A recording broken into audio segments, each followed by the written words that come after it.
It's my pleasure to present the Belvin Hill Award. I think it's an amazing award to give out. And what I think he showed and demonstrated in his life was that you don't need all the trappings of money or anything else to be somebody. It's within yourself, and he showed that his entire life. So without further ado, I'll open this up, and our first recipient this morning goes to Lizzie Barnett.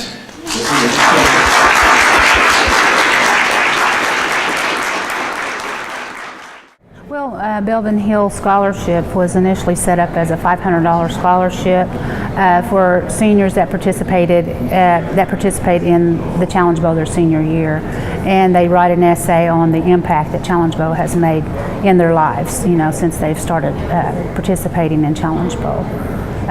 We've increased it. The last few years, we increased it to $1,000 per male-female recipient. So, Belvin Hill, I don't know if many people know, but he worked at Johnson O'Malley. He was a field specialist, but he was in charge of the food at the Challenge Bowl, and he was just a real mild-mannered gentleman, and made the kids feel really welcome, and made sure they had a full belly and was able to, ready to compete on that day. So, and he'd give them life lessons, as he would be talking with them. But was a good man. Yeah, that's the big sportsmanship, if you will. It was a sportsmanship trophy, but in 2007, I believe that it was changed to the Wilbur Gouge Honors Team. Wilbur was, as I understand it, he was one of the founding members of Challenge Bowl. He was a cultural advisor, and at that time he was on the National Council.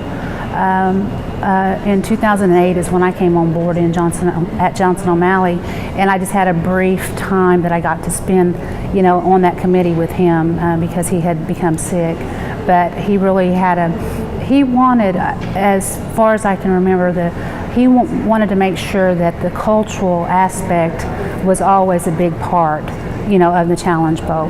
Besides, like the customs and traditions, that he wanted to instill in the children, as far as respecting your elders, how to greet your elders, and even showing respect to your peers, and showing honor in defeat, and not just playing for winning, but just for the love of learning about our culture.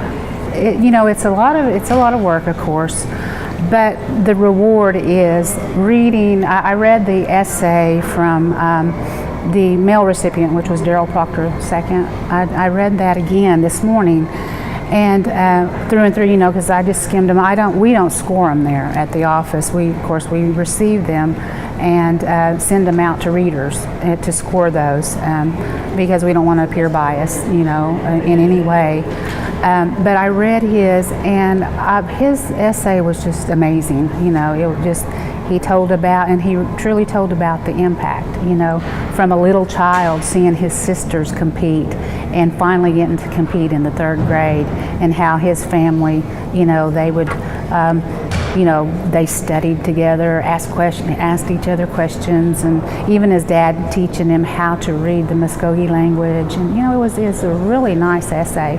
And I said I can see why he won the award, because that was an excellent, outstanding essay. But seeing the impact that it has on students, and you might not even see the impact immediately, but throughout their lives they can always draw upon the history and the knowledge, and even the friendships that they made when they participated in Challenge Bowl.